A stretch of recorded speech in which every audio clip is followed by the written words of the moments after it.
know it's very unpleasant to start every meeting with this particular statement, but thanks to coronavirus that now we are into this virtual world, there is no other go. So I hope I am audible. Can somebody please tell me? Yes, you are. Yeah. Thank you. Thank you so much. Thank you.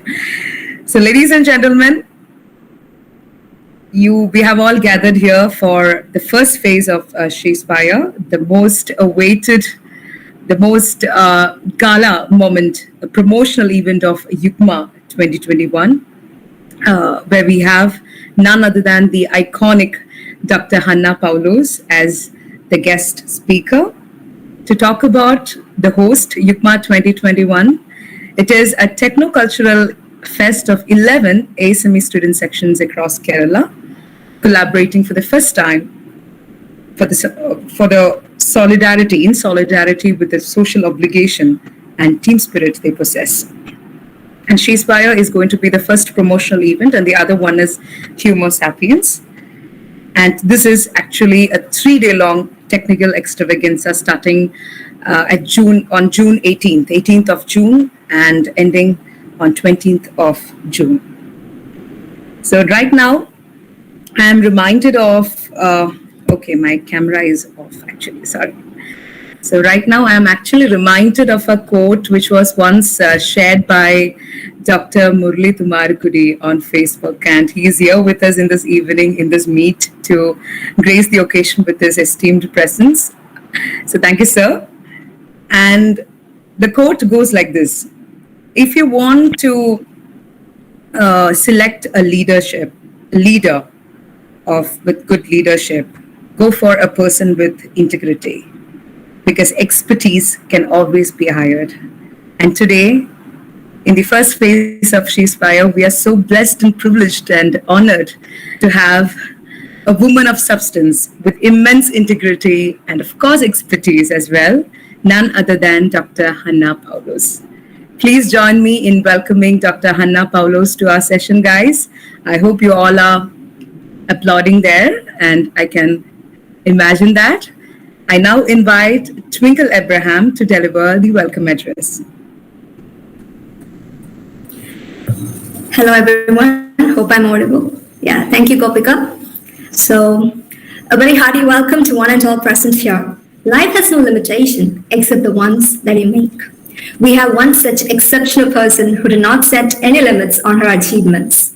It is my greatest pleasure to welcome Ms. Hanna Paulose, guest of honor for this fine evening. Hanna Paulose currently works as Impact Evaluation Officer at the United Nations World Food Programme, world's largest humanitarian organization. She holds a Ph.D. from the Department of Human Sciences at Ohio State University, USA, and B.Tech in Mechanical Engineering from our Athanasius College of Engineering, Kothamangalam. She works with WFP teams in countries most affected by climate change, disasters, and conflict, such as the Democratic Republic of Congo, Mali, and Niger, and South Sudan. Prior to joining WFP, Hanna served as climate change specialist at UN Women. Thank you for being with us, and now I would like to cordially invite you to grace us with your passionate words. The meet is all yours, Hanna. Thank you. Thank you so much, Twinkle, and thank you to my team for inviting me. I just want to check with the audience, so I can either do it in English or in Malayalam, whichever is preferred. If you guys want to put a comment on your preferred language.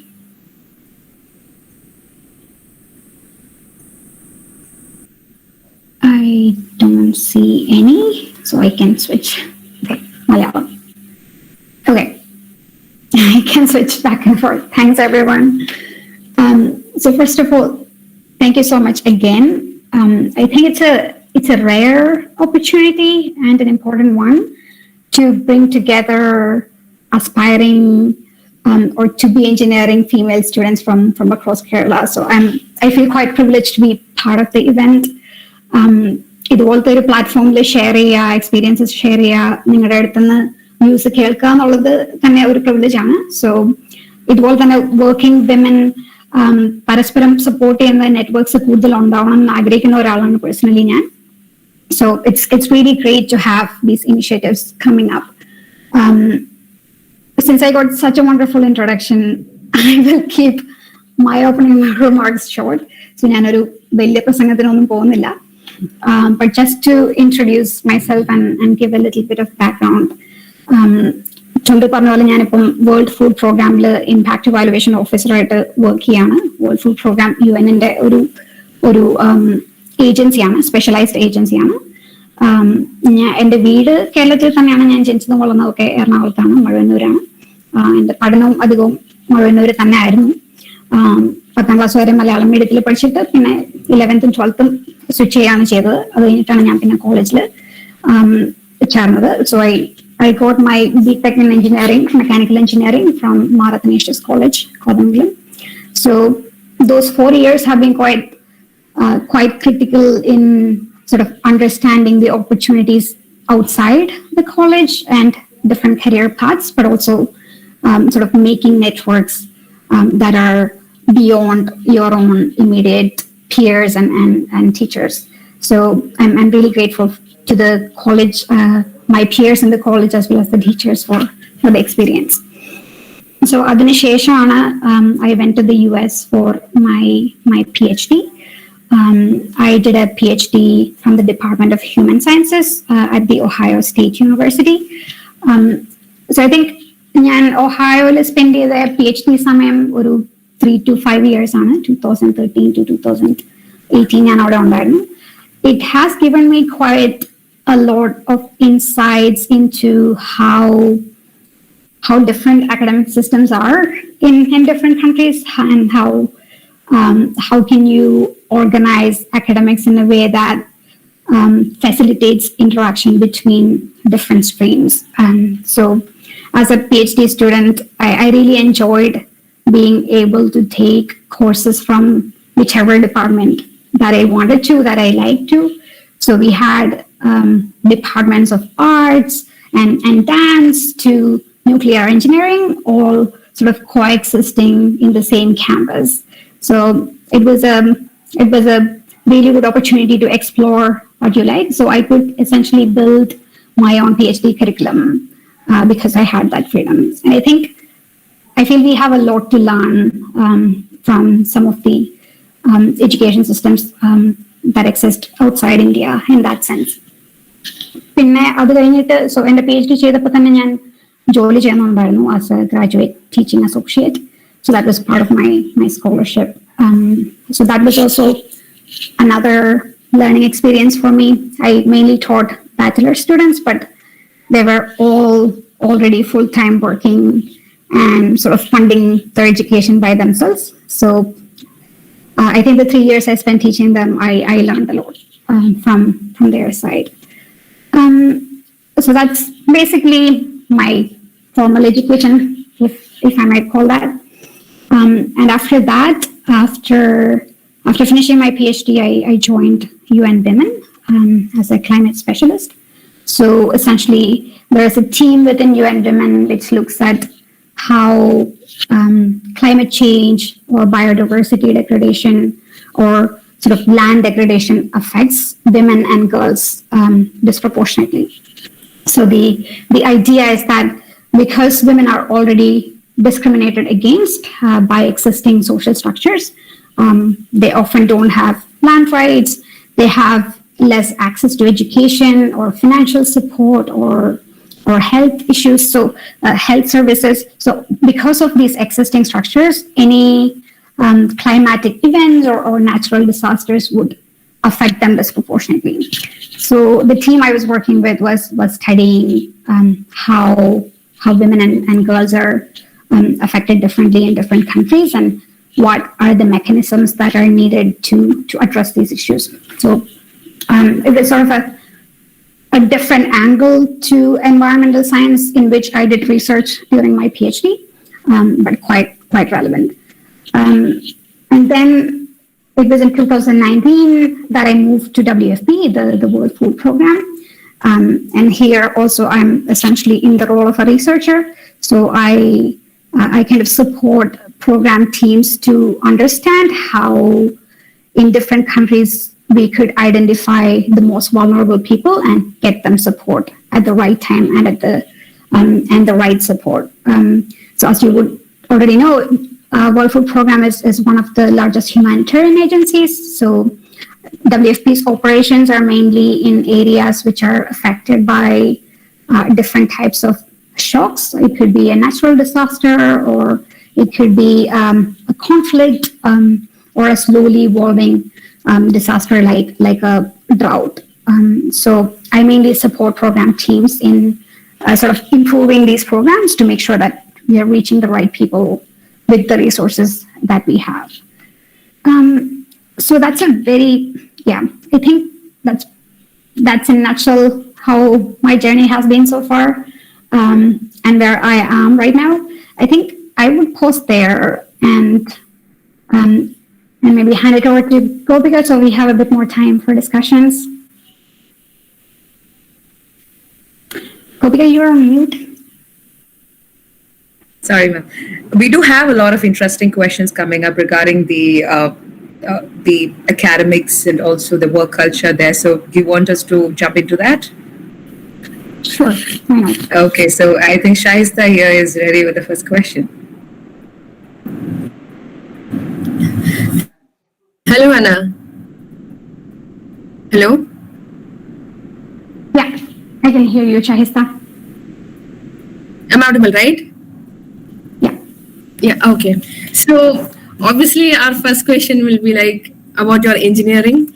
As we know that, especially in Kerala, when we take mechanical engineering, in SheSpire, most of us, all of our volunteers and moderators, all are mechanical engineering, pursuing mechanical engineering. Maximum we are just fourth year. So it's like, you know that how it works here. It's like there will be so many questions for us to choose mechanical engineering. So, and also, especially in Kerala, as you know, that there's a disparity between men and women. So I just want to ask you, like, what made you join, or what inspired you to take mechanical, or just you had it in the plan before, like, yes, I would pursue mechanical in such a short, or what is it? Okay. That's a tricky question. So let me try to answer that. So essentially, I used to really like stars and planes. One of my favorite scientists as a kid was Stephen Hawking. And if you remember, there was an article about Stephen Hawking in the newspaper once, and I had it cut somewhere here. It talked about how he overcame his difficulties to become one of the best scientists in the world. And I used to read up about Kalpana Chawla and all the people who worked in space or went to space. So it always fascinated me.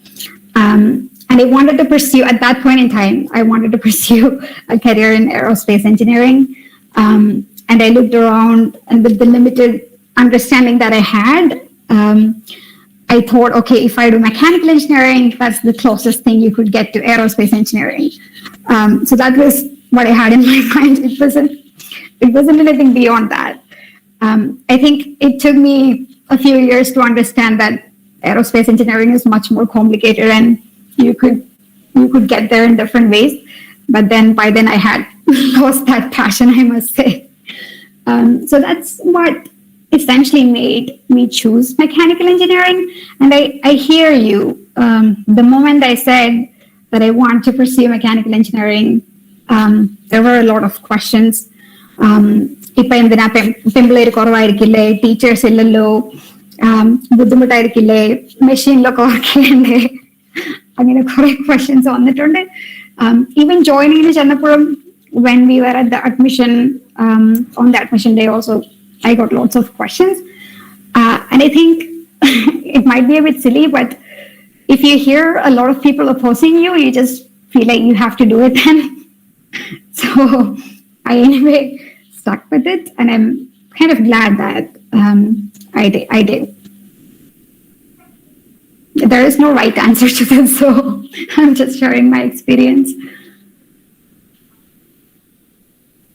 Yeah, and I can understand you. I was also in some kind of, all this space and all. It's kind of interesting when you get to know more about it, you realize like how complicated it is.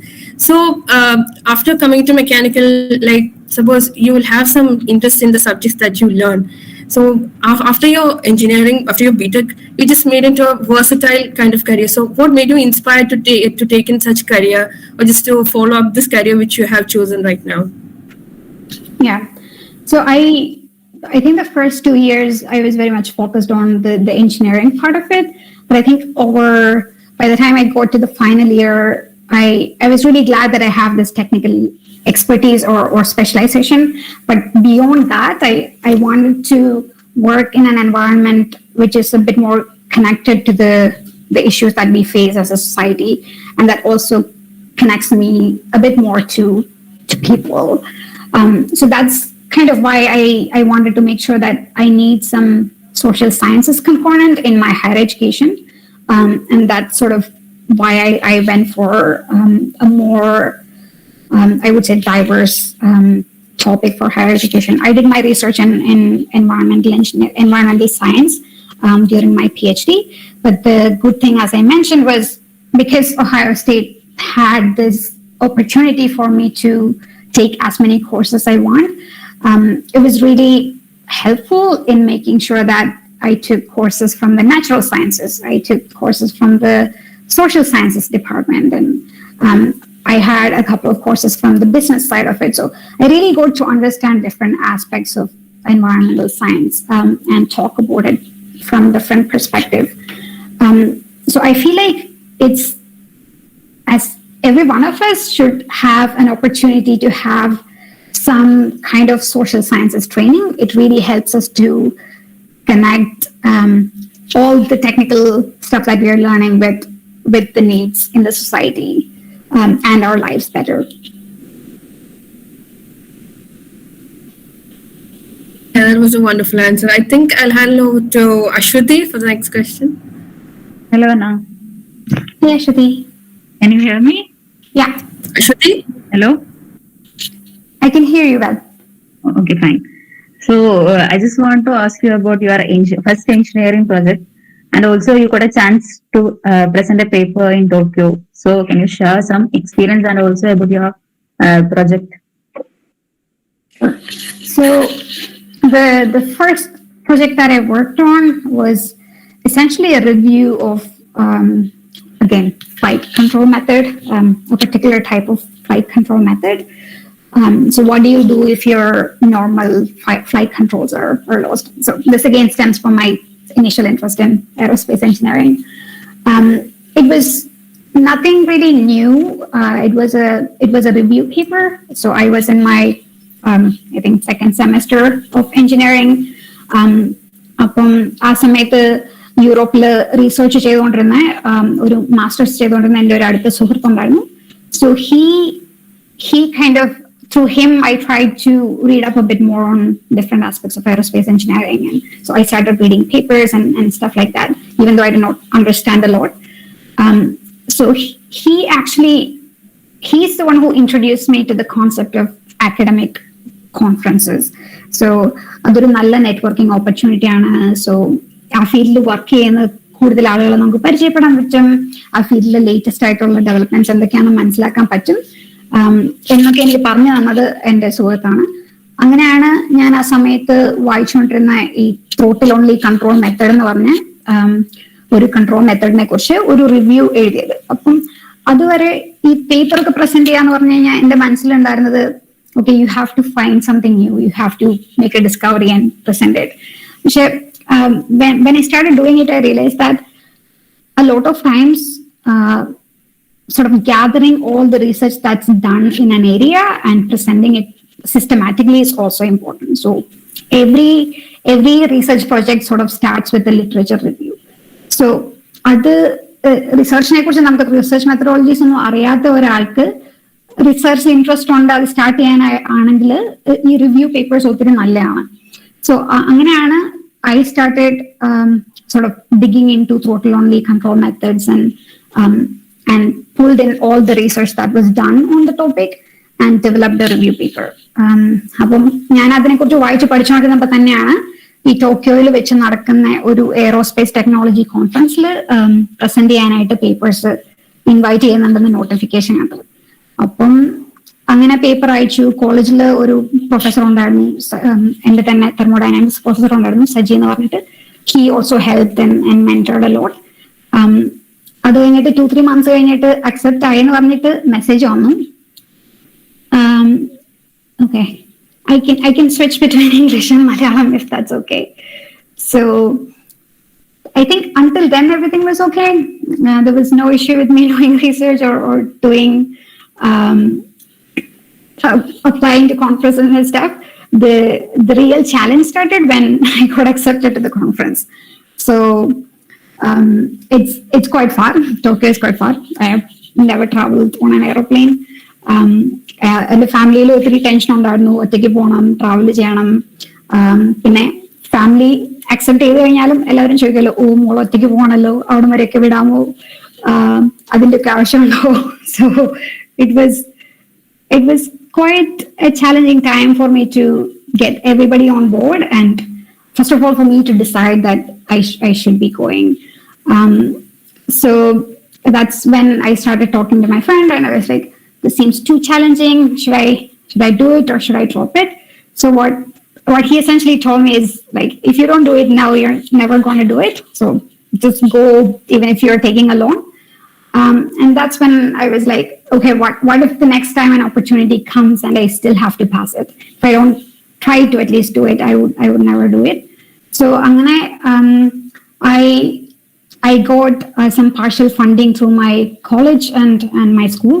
Especially my school was really supportive. And I went to Tokyo with some of self-funding from my family as well. So it was a really good opportunity. I'm really glad that I did that.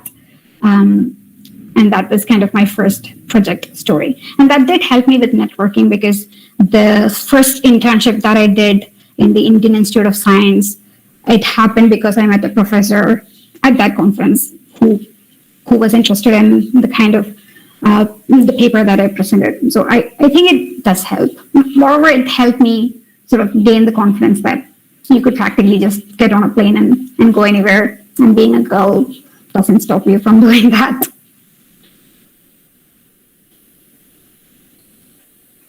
Thank you, Anna, for your words. Next, I will call upon Twinkle for the next question. Hi, Hanna again. It's me, Twinkle here. So climate change is it's actually one of the challenging things we're facing in this century right now. So can you share your experiences as an impact evaluation analyst? Sure. So because of my PhD training, I did get a lot of training on different research methodologies. And one of them was doing sort of these social experiments, mainly to figure out when you have a problem and you don't know which solutions work. Social experiments sort of help us try out different things and identify which one would be most effective in a particular context. So I did a lot of training during my PhD on experimental methods and randomized controlled trials. And at least some of you might have heard about them, because they do a lot of RCTs in the medical field to figure out how medicines work and which medicines work against different diseases. So experiments are also used in policy context to figure out which policies work. And they're not the only solutions, but they're one of the tools. And I was a UN Women, and I really liked my work, but I also wasn't using many of the things that I trained during my PhD to do. So I was also looking for an opportunity to make sure that I continue to do some of these statistical works and analysis and keep that skill up. And that's when the World Food Program had an announcement for a position as impact evaluation analyst. It's quite new to the World Food Program. So being a humanitarian agency, WFP has a very fast pace of work, and impact evaluations and RCTs usually take a long time before we get the results. So WFP never really had a program on impact evaluation, and they were really trying to set up a new team. And I was sort of fortunate to be part of that team early on, while a lot of these decisions on how the team should be structured and how the program should be structured, sort of developed. And in the impact evaluation team, I personally coordinate the portfolio of impact evaluations that specifically looks at WFP's climate programs. So in different climatic contexts like flood or drought, what kind of interventions or activities should WFP do to support households to make sure their food security is above a minimum level. So WFP's goal in when there is a disaster, it's WFP's mandate to make sure that people are not starving, first of all, and their food security is maintained throughout. And the second goal is to make sure that especially children and pregnant and lactating women are not malnourished. So we do food security interventions and nutrition interventions. So I look at these interventions, especially in contexts where communities face floods or droughts or hurricanes. Okay, thank you, Hannah. That was well answered. Now I would like to invite Kopika for the next question. Kopika. Thank you, Twinkle. Yeah. Ma'am, it would be a crime if I miss on to ask something about a bit of Tuscany, and because as most of you know here, her organization and her working field is mainly based in Italy, and we are quite curious to know about the working culture. Naina, could you please mute yourself? Naina Anna Joshi, yeah, thank you so much. Yeah, so the working culture, how inspiring it is, like how it beckons you each day to to be up from your bed and go to work. How inspiring is that? I must say WFP's working culture is quite different from the Italian working culture. I feel like people in Italy are quite laid back, and life is slower. But at the same time, we are in a way kind of, I think, disconnected from that working life also because we are a humanitarian organization and needs change quite fast. It's also because we work in different countries. So WFP has almost offices in almost 80 countries, and some of them are quite large. If you're just looking at Italian way of living and way of working, it's quite laid back. WFP is a little more, I would say, intense than the Italian working culture. But it's really exciting to be part of a large team. We are around 16,000 employees working for WFP in almost 80 country offices, and many of them are hit by multiple types of shocks. So there are countries where a war is going on, and on top of that, different climatic disasters happen. So you work at the intersection of multiple complex emergencies, and it is a lot of learning for me.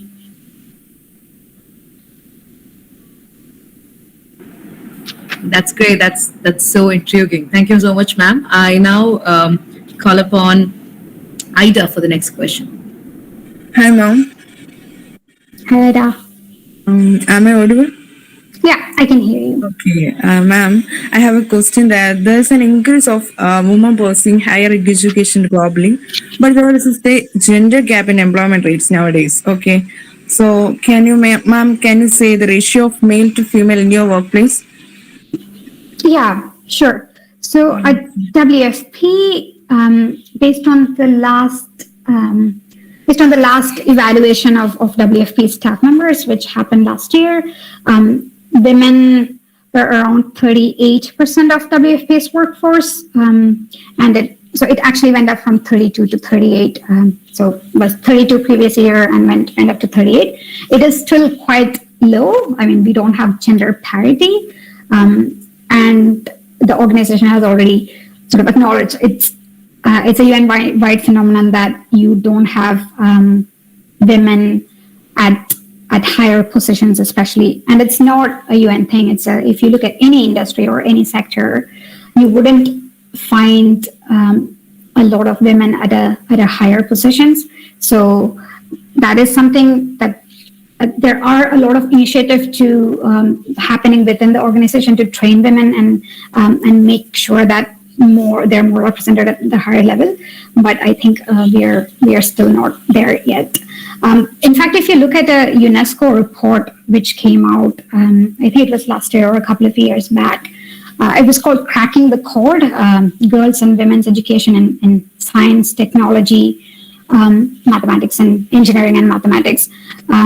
Only 35% of students who pursue higher education in these fields are women, and even less join the workforce. And then there's also attrition happening before women sort of get to the higher level. So in this context, I just want to comment, I think there are two things. It's really important to have, even when there are fewer women at workplace, it's really important to have networks of women that support each other.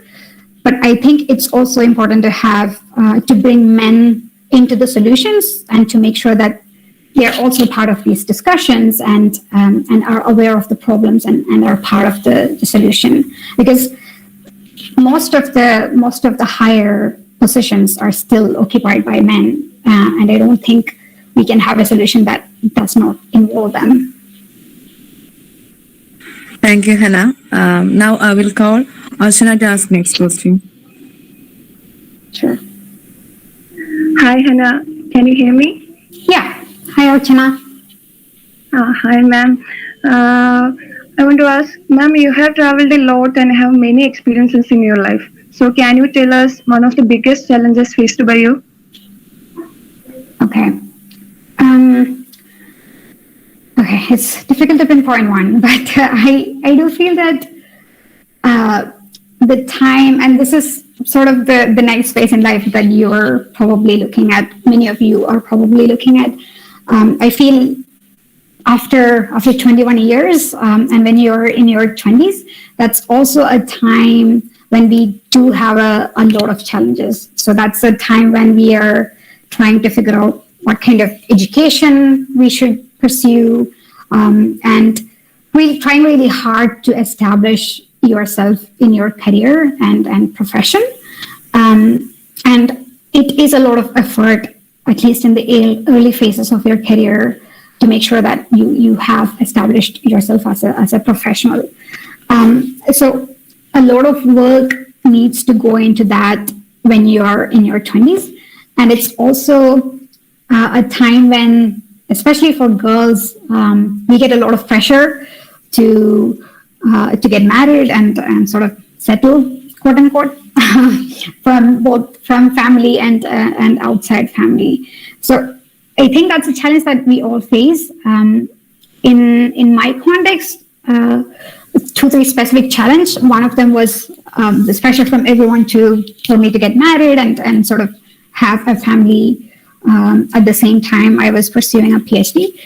It really helped that I wasn't at home at that time, so I was still in the US. So my family had to face a lot of that, and my brother had to deal with my parents. So I have my respect for him has increased past that after that phase. Actually, for me, a couple of things were quite clear.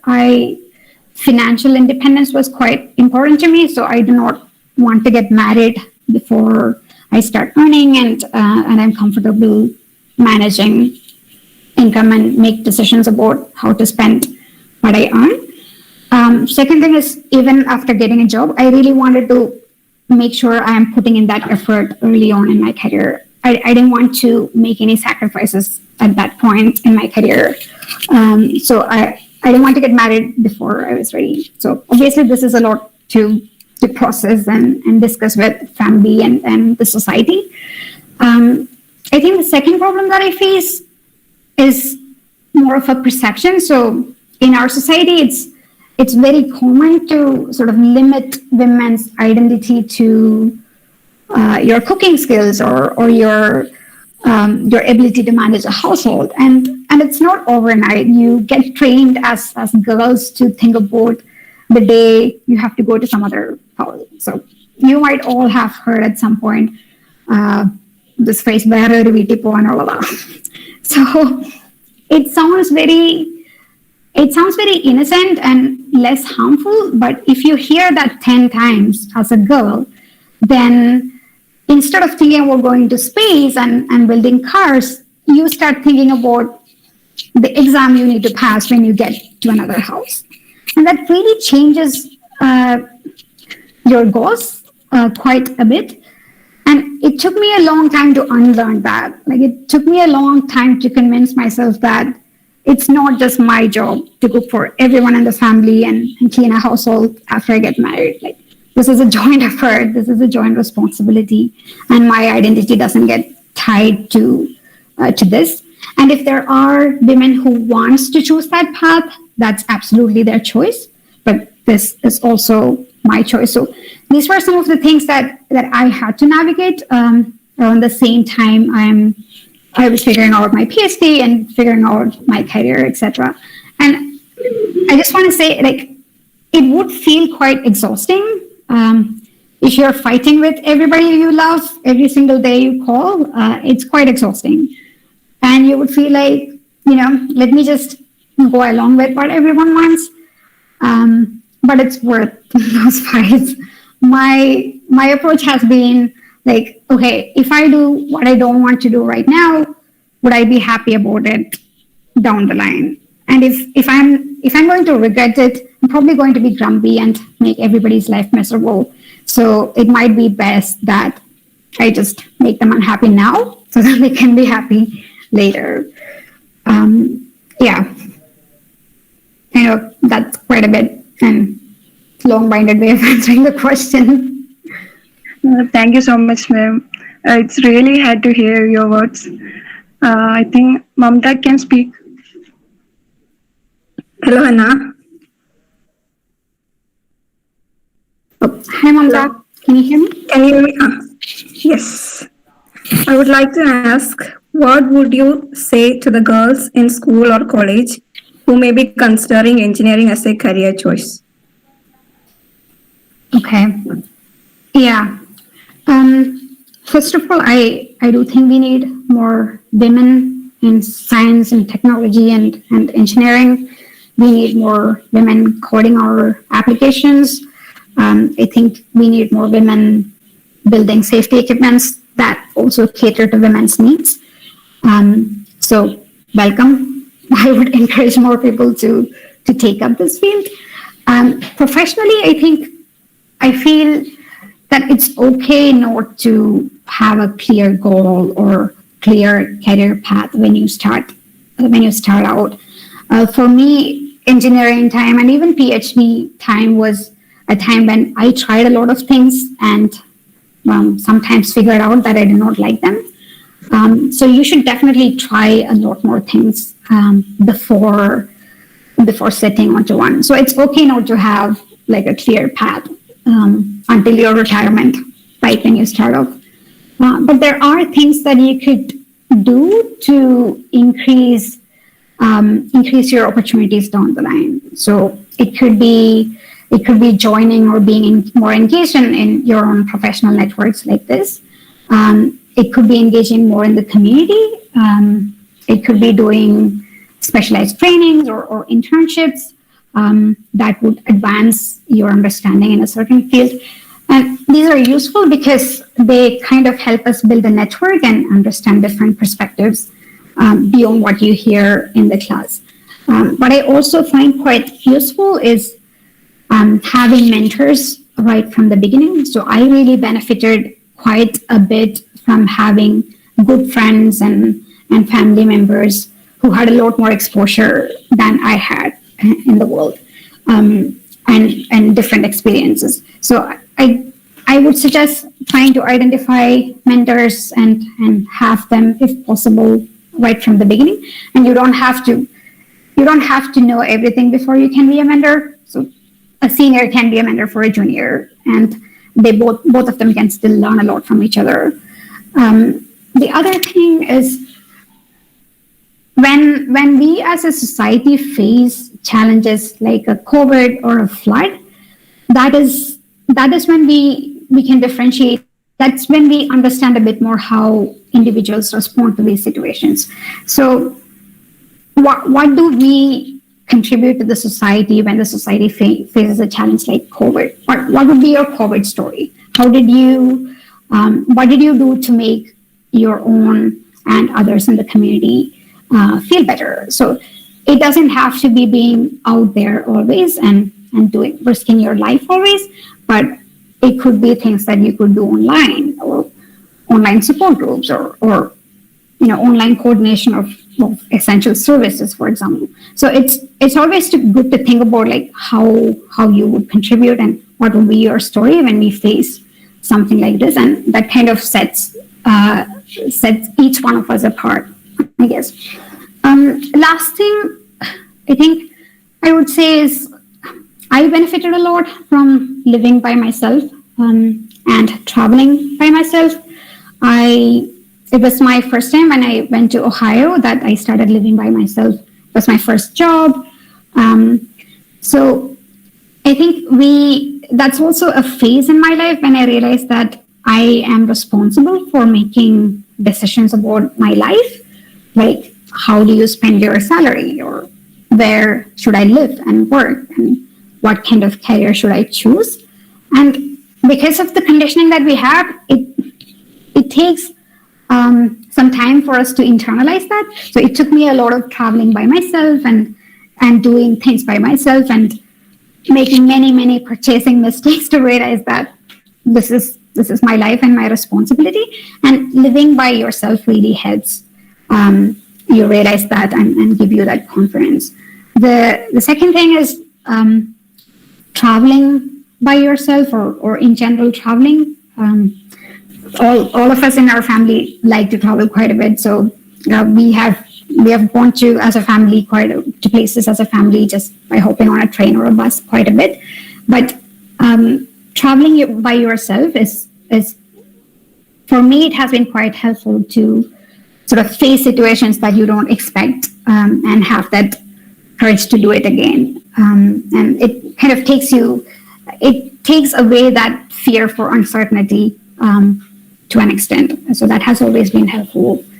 And I think finally choose your partner really carefully. I think I already mentioned this. It's traditionally it's like, okay, men get a job and settle, and then you get married and women help out in the household. That has been a role. But we have moved away from that. We have come a long way from that. I think our society has to catch up quite a bit. And we cannot reverse these expectations completely, but we do have control over whom we should spend our life with. And we wouldn't know everything about everybody, but we could still make sure that our partners and we align in our values and the things that are most important for us. I'm not saying that an arranged marriage doesn't have that scope, but I do think that it's less. Maybe we get lucky and have somebody whom we like, but I don't know if I would leave that for chance. I'm too scared to leave that for chance. Thank you, Hanna. We have only a few minutes left, so students can ask their questions.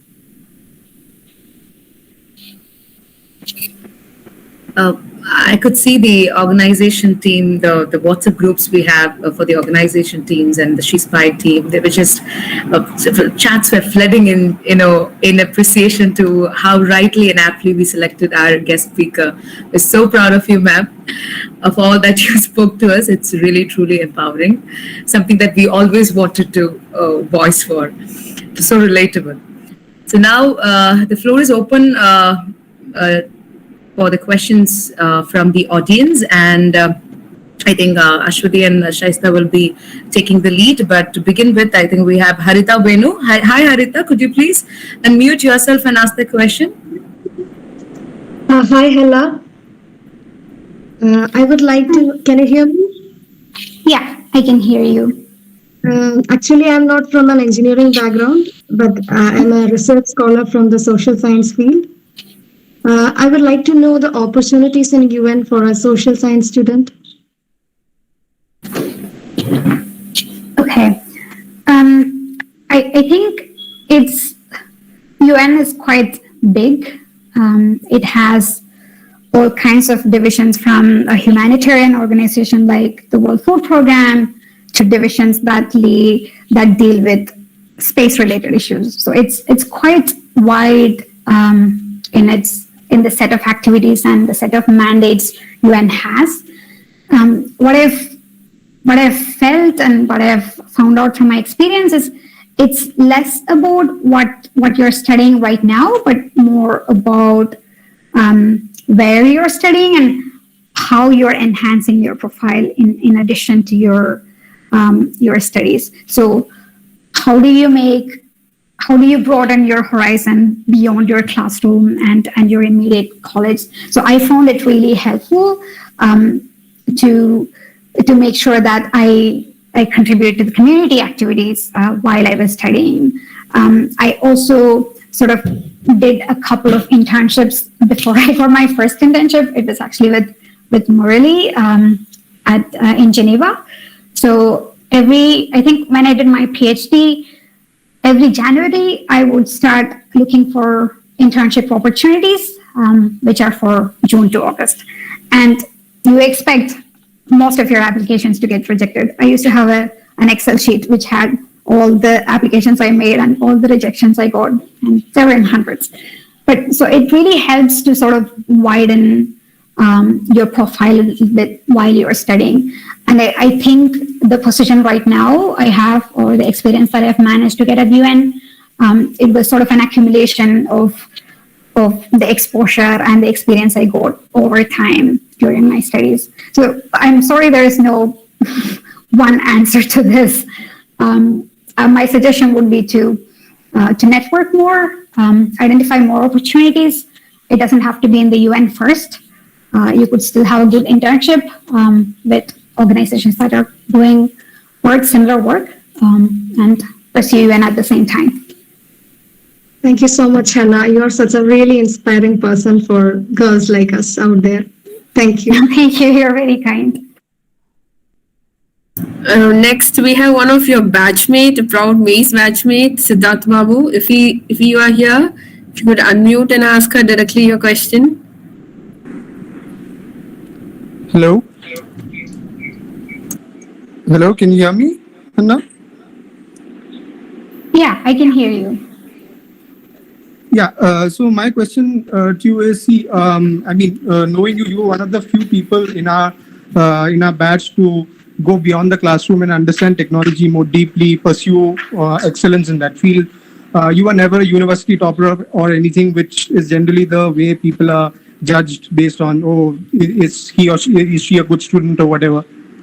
So my question to you is, how does a student pursuing engineering stay inspired about technology and not fall by the wayside like many of us, like including myself? How do you do that? What are some of the concrete steps that you can take, whether it is in terms of reading or internships or whatever it is? How do you stay passionate about technology while you're in while you're doing engineering? That's my question.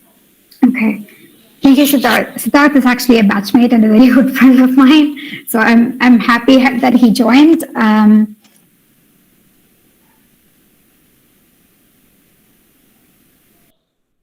When we joined engineering, we are almost 18 and we haven't had a lot of exposure to the different opportunities that we have or what our likes are. So I wouldn't feel bad if people did not choose engineering after their bachelor's. I would mostly see it as experiment ground. So it's not a bad thing to drop engineering. That being said, I do feel that our education system can be a lot more broader than just classroom teaching and can be a lot more hands-on. So making sure that we know the latest tools, for example, in the industry, and using them in a classroom would make it much more exciting. In the US, at least I understood from my undergraduate friends that they have they have a lot more opportunity to directly engage with the industry while they do their undergraduate degree. So even when they are in their first year of college, they're able to do either internships or do a semester, what they call co-ops, where they work part-time in an industry and study at the same time. So these things helps us keep our interest in what we are doing because they are a lot more practical.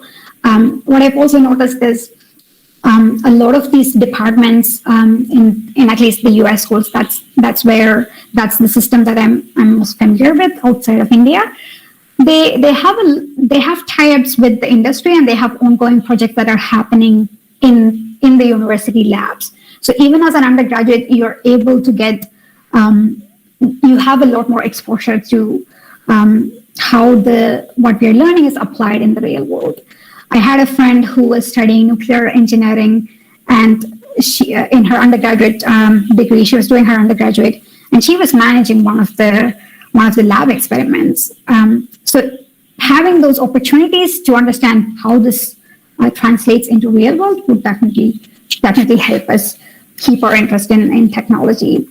And I don't know if we don't have that exposure, even getting good ranks or good grades might not matter down the line. Thank you for your answer, Hanna. Thank you for continuing to inspire all of us. Thank you, Bharat. Hanna, I want to just convey one thing, that we are also simultaneously streaming live on YouTube. And one of your teachers, Sri Kumari ma'am, she has told that she's so proud of you. And that is a very heart-touching moment for all of us here. So we just wanted to convey it to you because you will not be seeing it here. So we just wanted to convey it to you. That's very sweet. She was my school teacher, so I'm really glad to hear from her. Actually, great. Ashwati, please, next question. So the last question was from Lakshmi S. So Lakshmi, please unmute and just ask the question. Thanks, Ashwati. Hi, Hanna. You can hear me, right? Good, yeah. Hanna, I think we talked about your case, where immediately after engineering, you moved into the humanities and social areas, while we also talked about, the younger people who, they have a chance of, they did engineering, but they can either pursue the technology or be, a career like you had in UN. So I'm thinking of this case, where I have actually spent a lot of years in technology with a business background, like business degree as well. And, because I probably come from a generation where we didn't know enough about those opportunities at that time, right? So at this point, if somebody who has that significant technology experience, and probably, with that we do, it also, we have built the capability to, deliver things, work with large groups and all, but we don't have that kind of a humanitarian or a social impact field level experience, right? So even when I did my MBA, I was very hesitant when I see the job profiles of jobs like you and oh my God, I don't have what they are asking. But maybe from your talk, I got to some extent that, that doesn't still limit you from probably doing, your own volunteering or other things. But I want to know, as somebody who's an insider, so if someone comes with a, typical, quite a big, experience in the typical engineering or a technology job, what are their chances to move into a social impact role like what you're doing? Or even if it's just to start somewhere small, be it a volunteering or internship, like somewhere in India where, we can do something hands-on. Do you have some suggestions on that? That would be great to know. Thanks, Lakshmi. I think you have already done part of my answer. I think you have started, you ended by saying that one of the ways to do that would be starting small and starting by volunteering. That's a great way to understand how a different sector works. And it doesn't have to be full time right from the beginning. So I would go with that. But having said that, I just want to mention what I've heard a lot is that women always hold back because while applying to positions, if they see that they don't meet all the criteria. But on the other hand, the way a lot of men would look at it is, okay, I meet 2 out of the 4 and I can learn the remaining 2 on the job. It might be a thing that we have that, like, you know, we are often taught that you have to be qualified fully before you accept a job. So it could be a social conditioning thing, but women are less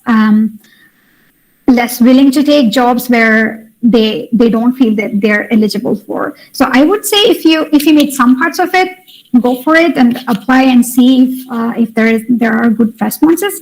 And it's the same thing with negotiating your salary. Like, women hardly negotiate their salaries or ask for something higher. So I think we need to step up our standards. And I relate with you because I had this same block. I never really negotiated any of my salaries until I go to the World Food Program, and spending a year and a half at UN Women really helped me realize a lot of these biases that I also have. And I did negotiate and I got a raise. It wasn't much, but the process was really satisfying and confidence boosting. So I would say don't be too afraid of like not knowing or not fulfilling all the criteria. We could also aim a bit higher than we think we are eligible for. And I just want to mention one final thing, like, speaking about all this might sound like I did it all by myself. That's definitely not the case. As they say in Africa, it takes a village to raise a child, and that's the same case for me as well. I had really supportive parents. I had a career woman in my mom who spent a lot of time in the Middle East as a health professional. I had a dad who also worked but also took care of us and supported my mom. So I had a really good foundation in my own family and immediate family and my school years. So I just wanted to mention that it's a concerted effort, and now I have a good husband and a brother who does that for me as well. So I just want to say we will have to bring more people into the solution. I think these discussions are really good and they're needed, but we might at some point need to widen to include others that we constantly interact with. Thank you, Hanna. That was, I totally agree with you on the underestimating part. Thank you. Now we come to an end. So I would like to thank our chief guest, Dr. Hanna. We are honored for you. And I would like to thank all the audiences for making this function as a grand success. So once again, thank you for each and everyone present here. Thank you. Now we are moving to our second session. So it is for 30 participants selected according to their answers. So now they can join the next session. But just a minute, please don't leave the meeting. I just request you all to turn on your camera. We would have a beautiful screenshot of this amazing evening we had with Dr. Hanna Paulose and of course Dr. Murli Tumarikudi with us. So please let me know if you guys are ready with it, and say cheese so that we can look all peppy and happy in this particular screenshot. So Anand, give me a thumbs up if you're ready to take the screenshot, because he's our technical support here. Anand, are you ready? Yeah, fine. Are we all being cozied into the screen? Yeah? Okay, so smile please.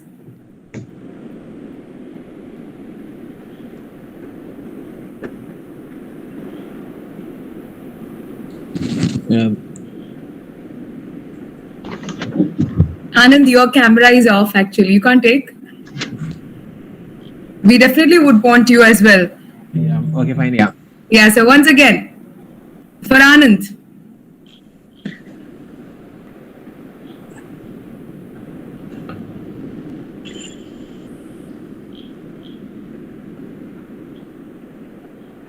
I hope it's not going to be an awkward silence here. Are we done? Yeah. Because it's a lot. I know it is big time. So guys, see you all in the second phase. We had 440 entries and we could only accommodate few, but we did select 30 top answers from among the lot, and we have a second phase for that, which is going to be very intriguing and very carefree and full of panache and fire. So thank you so much for making this evening lovely with Dr. Hanna Paulose, and thank you so much, Dr. Murli Kumarkuri, for making this event reach to a lot of deserving people. So thanks again to all of you. Bye-bye. Good night. Thank you so much, everyone. Thank you, Hanna. Discussion. You can Thank join next phase. Yeah. Perfect. Okay, bye. Sounds good. Bye. Thank you. Thank you. Love from YUGMA family. Thank you. Bye. Yeah. Thank all.